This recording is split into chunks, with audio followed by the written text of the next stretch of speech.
This is Gene Key, Skyserve, Texas News. From the Texas Migrant Family file, hundreds of migrant families separated at the Texas border may have a second chance after the federal government late Wednesday reached an agreement with those families' legal representatives. Just some 2,500 families split at the U.S.-Mexico border, with many parents criminally charged for illegal entry and the children sent to government-contracted shelters. For months, those migrants and their advocates have claimed that these separations made it all but impossible for migrants to make the case that they should be allowed to seek refuge. If the federal judge overseeing reunification signs off on the new agreement, parents who failed their initial screening interview and were ordered deported will have another chance to demonstrate their credible fear of returning to their home countries. If either parent or child passes that first screening step, they will be allowed to seek asylum together.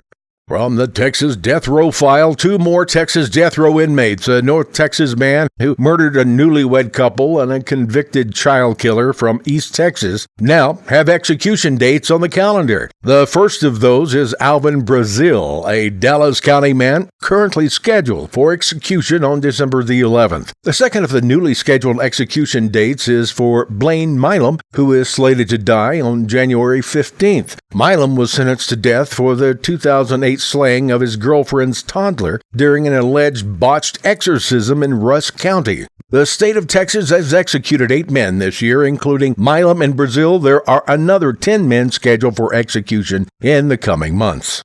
From the broken promise of women's health care file, Texas officials originally promised that after passing laws reducing health and abortion clinics, Texas would take up the access to the health care system. The extra coverage has not happened. Women need better access to health care to lower the number of Texas mothers who die from pregnancy-related complications. Thursday, lawmakers convened a hearing of the House Public Health Committee to discuss recommendations for reducing the state's maternal mortality rate, which was outlined in a state health department report this month. The primary solution: better health care access, particularly for low-income women on Medicaid. An April report from the Texas Maternal Mortality and Morbidity Task Force reported nearly 80% of pregnancy-related deaths are preventable. Recommended increase access to health services the year after pregnancy and early entry into prenatal care. This is Gene Key reminding you to visit us on YouTube, Facebook, or Tumblr at Skyserve News Service.